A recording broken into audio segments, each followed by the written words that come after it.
Are you a parent of a non-speaking child and considering an autism evaluation? Watch this first before you go forward. Even today in 2026, there are many licensed autism professionals who do not use the right testing tools and still get it wrong. To be clear, I am not a licensed mental health professional, and nothing in this video should be taken as clinical or medical advice. It should only be taken as information based on my lived experience with autism. But even from my experience, I have encountered many professionals in the autism space who still get it wrong, including non-speaking autism. Watch to the end, as choosing the right professional with the right diagnostic tools can prevent your child from being wrongly diagnosed with an intellectual disability, and worse, receive treatments that can permanently damage their physical and mental health. Navigating autism means knowing what most families aren't told. If this helps you, let me know in the comments, and like and subscribe for more insights that can make a real difference in your child's future. If you are watching this video right now and you're a parent of a child unable to talk, you may be desperate for answers on what to do. It is therefore understandable and not unusual for parents to quickly seek out evaluations, including for autism. It goes without saying that nonverbal children have high support needs that should never be neglected.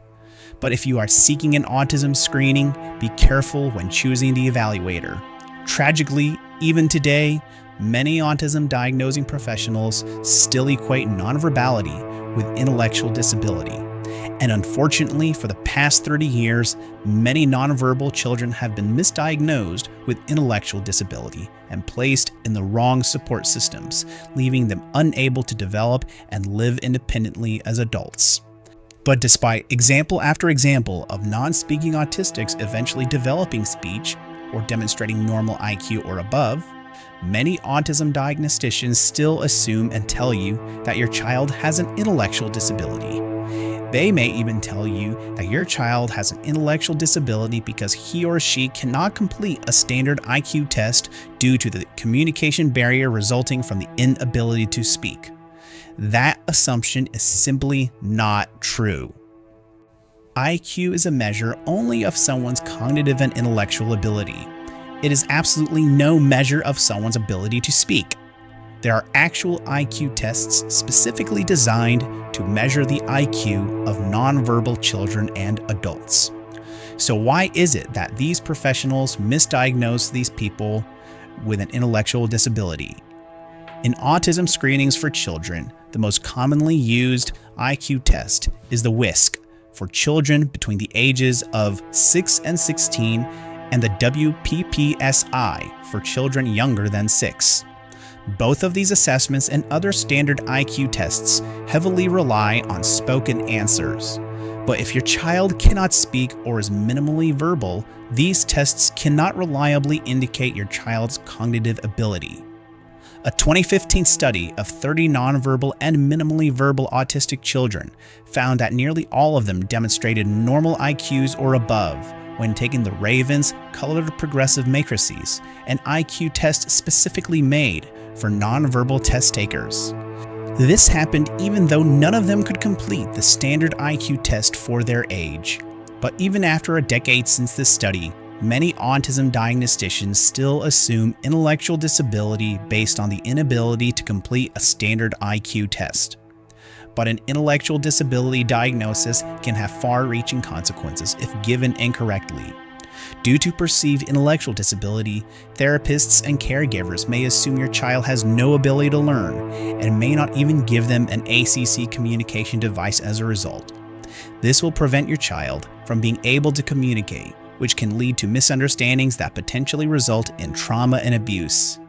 Your child may not even be allowed to graduate from high school because due to their perceived sub-average IQ, there's a big chance that they will get funneled away from the academic courses they are actually capable of and must complete in order to get their diploma. They may also get wrongfully medicated, which can seriously damage their physical and mental health. But even today in 2026, even after years of this happening to so many nonverbal autistic people wrongly deemed intellectually disabled, many autism diagnosticians still equate nonverbality with intellectual disability. Even after multiple instances of non-speaking autistics demonstrating strong cognitive ability despite getting mislabeled with intellectual disability, some of these same diagnosticians remain unconvinced. They will still go far as to downplay these examples as extremely few and far between, and that your nonverbal child still likely has an intellectual disability. So how can you make sure the right autism professional is evaluating your child? Ask the professional for the testing battery he or she uses. Check to see if the professional is using an IQ test for nonverbal children. These tests can better gauge your child's IQ since they do not include any verbal subtests, tests that require spoken answers.